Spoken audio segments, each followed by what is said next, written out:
예민함은 이 검사를 통해서 검증해 보실 수 있겠습니다. 아무래도 우리나라 사회는 예민함에 대해서 부정적으로 보는 경우가 많죠. 예민한 분들이 계속 생각하다 보니까 집에서도 편하게 쉴 수가 없거든요. 그래서 쉬지 못하는 분들한테 제대로 된 휴식 혹은 회복을 하기 위해서 할 수 있는 방법을 말씀드리려고 합니다. 원장님 주변에도 예민한 성격을 가지신 분들이 있나요? 네, 주변에 많이 있습니다. 제가 아는 선생님은 진료가 끝나고 나면 집에 가서 누워 있어야 된대요. 아무것도 못하고. 그만큼 사람들을 만났을 때 에너지를 좀 많이 쓰게 되는 이런 면이 있으신 것 같습니다.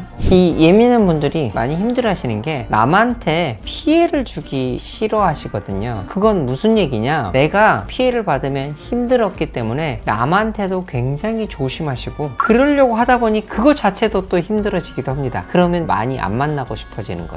원장님 얘기 들으니까 아마 공감하시는 분들 많을 것 같아요. 네. 그럼 그 예민함이 정확히 어떤 뜻인지 네. 알려주실 수 있을까요?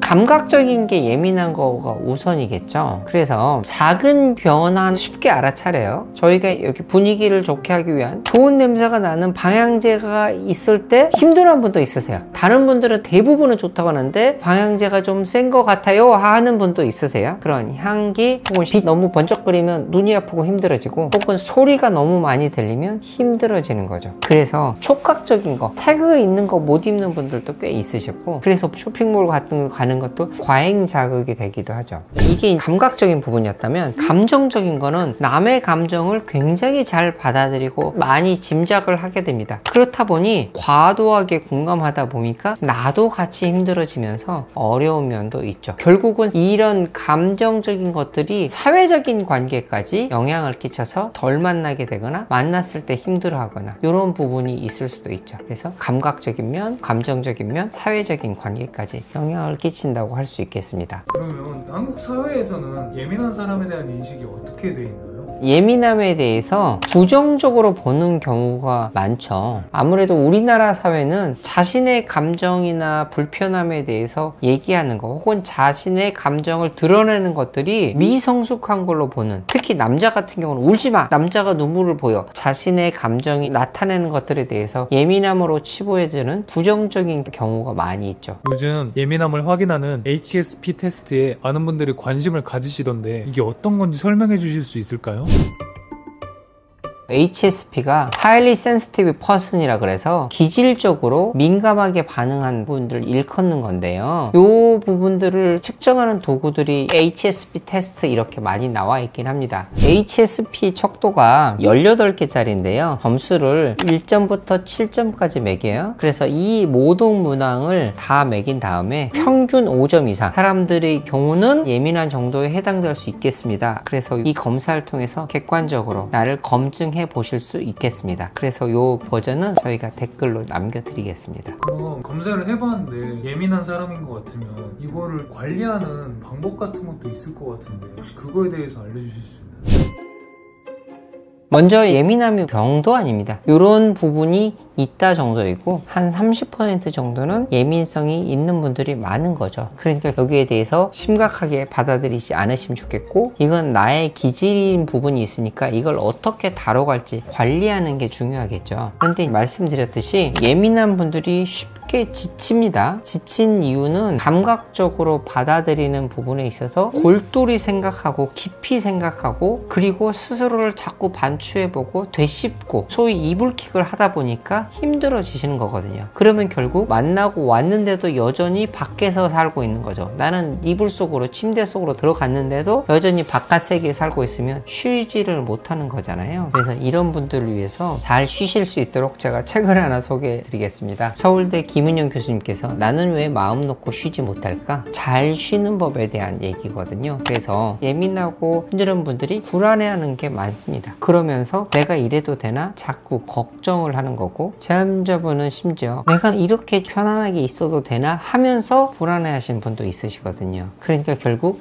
휴식을 한다고 하는데 잘못 쉬고 있는 예들이 많습니다. 나는 유튜브 보면서 쉴래, 혹은 쇼츠 계속 보는 거죠. 저희는 유익한 영상을 만들기 찾기 위해서 하고 있지만 이게 필요하면 찾으시면 되는 겁니다. 그런데 여기서 중요한 건 찾는다는 거, 내가 자발적으로 찾았다는 거, 자율적으로 내가 필요한 게 맞는지가 관건인 거죠. 사실은 쉴 때 중요한 건 내가 회복이 가능하느냐 이런 거거든요. 그러니까 내가 찾아서 도움이 됐어, 맞아, 이렇게 해야지 하면 괜찮은 건데, 내가 생각하기 싫으니까 혹은 하기 싫으니까 피해버리면서 있으면 나는 계속 짜증이 나 있는 상태로 계속 보는 거죠. 여러분, 유튜브나 쇼츠 오랫동안 봤을 때 내가 1시간 봤더니 기분 좋아, 오늘 3시간을 봤는데 너무너무 많이 봤어, 아우 좋아, 이런 분 얼마나 계세요?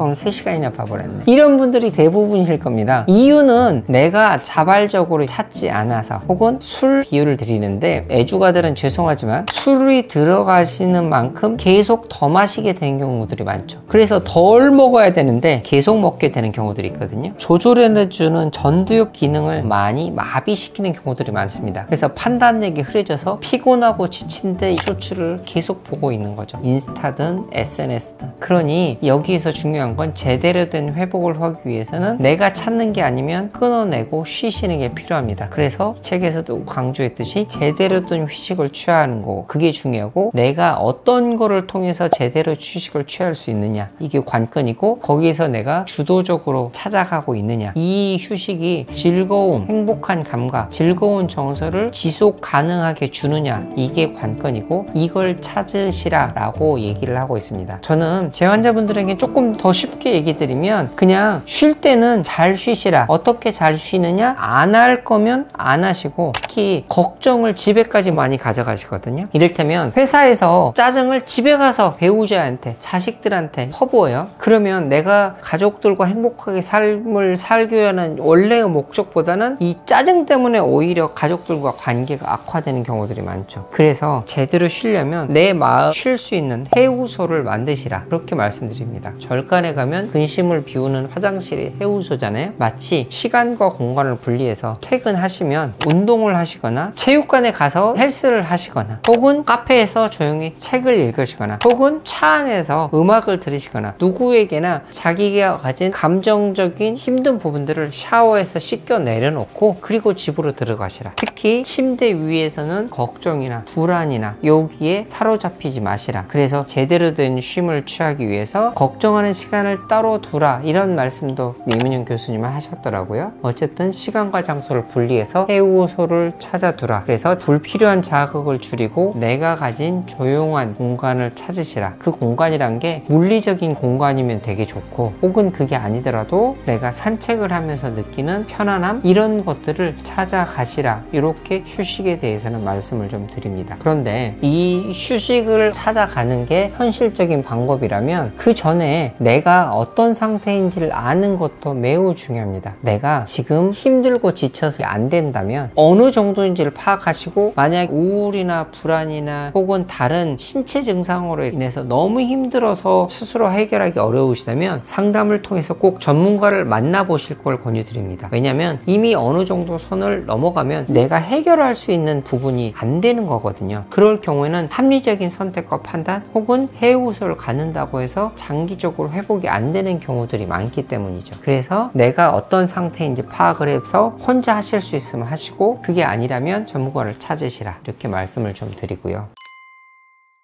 요즘 사회적으로도 너무나 변화가 많고 자극이 많은 사회이기도 하죠. 그리고 여러분들은 남들에게 피해를 안 끼치기 위해서 최선을 다하고 계시는데 나를 힘들게 하는 비양심적인 분들이 많으세요. 그러니 이 예민함에 대해서 너무 자책을 마시고 나를 힘들게 하는 분들 대신에 내가 좋은 분들, 편안한 분들하고 지낼 수 있으면 좋겠습니다. 왜냐면 내가 좋은 사람들 만나서 살기도 바쁜 세상이거든요. 슈퍼맨도 너무 많은 소리가 들렸을 때 힘들어하는 장면이 있다고 환자분께서 얘기를 해주셨어요. 좋은 얘기인 것 같아요. 자극에 예민하고 민감한 부분이 성장시키는 면이 있는 반면에 스스로 힘들어하는 면도 있거든요. 그러니까 여러분이 바로 자극에 잘 받아들일 수 있는 슈퍼맨이신 거죠. 무슨 말씀이냐면 여러분이 변화를 잘 받아들였기 때문에 위험으로부터 피할 수 있는 그런 데 특화된 면이 있으신 거거든요. 지금이 좀 피곤하긴 하지만 그래서 피곤함을 잘 관리하고 내가 가진 장점을 잘 살리셔서 여러분의 슈퍼맨 같은 재능을 발전시키실 수 있으면 좋겠습니다. 이번 영상이 도움이 되었다면 구독과 좋아요 눌러주시겠어요? 그리고 예민함으로 인해서 많이 힘들어하시는 분들이 주변에 계신다면 이번 영상 공유를 부탁드리겠습니다. 그럼 더 유익한 영상으로 찾아뵙겠다고 말씀드리려고 했는데 덜 유익하면 어떡하지? 라는 생각도 들었어요. 이것도 제가 가진 예민함인지 모르겠지만 그래도 잘 봐주실 거라고 봅니다. 감사합니다. 안녕.